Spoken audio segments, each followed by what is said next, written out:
So got this part here, and I'm going to go through a couple different things, but looks like our surface bodies go to number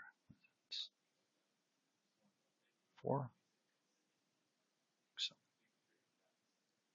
visibility off. So here's our shape here, and our extrusion, and our sketch. So our sketch is here, and I don't know if this is drawn on the actual face of solid 4, which I'm assuming it is, because if I go down to here and I say redefine to this face, because that's the face that we're going to be cutting, when I do that, the actual sketch jumps over here. So that leads me to believe that you were drawing on the bottom side of the other solid, and then projecting the geometry and then cutting through this solid. I would recommend, if you're drawing a sketch, to keep that sketch on the solid's face. Just makes it easier, and you're not doing back and forth between solids, and the sketch that you're drawing is on that solid's face. So either create a sketch or a plane on that. So anyway, let's see if that makes sense. So pretty much we got our parts here. I'm just going to delete this out. And we can project our geometry. Now we can either project this whole entire face here, or we can come over, right click, select other, and go to the loop. You can see which ones. You could just do the edge on all of them. I like doing edges rather than loops sometimes. It seems to work, like the problem you said before. Doesn't give you the cyclical dependency as much. But in this case, we're just going to stick with what you're doing. So do a loop. I think what you were trying to do before, back out,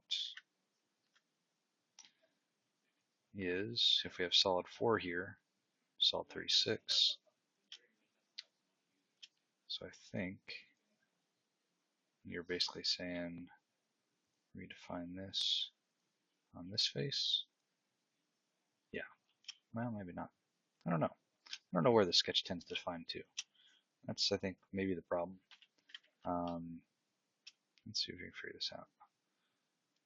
It's on there, so redefine to this sketch. Yeah. So you're basically making a sketch on this face to cut through a different solid. So then you don't have some of these other features that might be dependent. I don't know if that makes sense or not, but oops, too far. All right, so let's go back to our solids, to 4, visibility. Okay.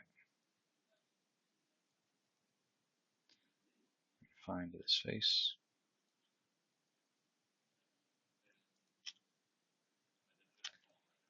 Just so I don't have to redraw that, I'm just going to select other, do the loop, and stick that point to there, and that point to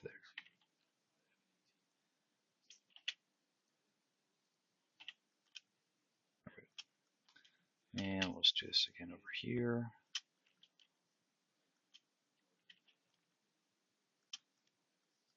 Well, for argument's sake, we're just going to delete that. So, end our sketch, hit accept. So now it's going to break our extrusion. Go to our extrusion. And now you'll see that the other one turns on. So, I'm just going to delete this. Extrude. Because the reason I think it was, go back to here, the to command, you were basically not going to the bottom of the hole, you're going to the top of the other solid. So that's why it shows back up. So it's going a to distance for another solid, rather than either doing a distance or, I'm just going to delete this. So if we extrude our profile here,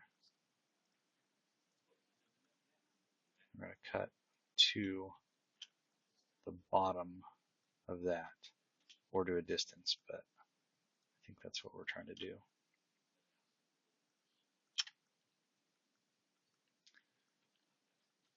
So I don't know if that's exactly what you were trying to do, but then your solid comes in here,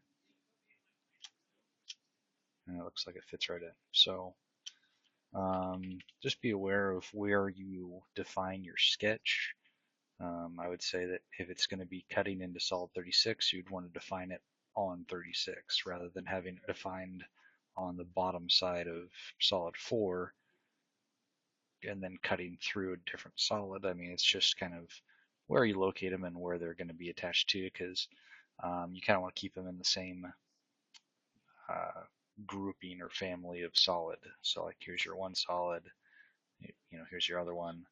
So that way it just makes it a little bit easier and simple, because once you start to get a little crazy where you're saying, I want to define this sketch on the other solid and then have that cut through here to a distance of the end of the other part, it kind of gets convoluted, and then you have dependencies on if the other solid changes, then this solid changes, and I think that's where you're running into problems. So I hope that helps a little bit.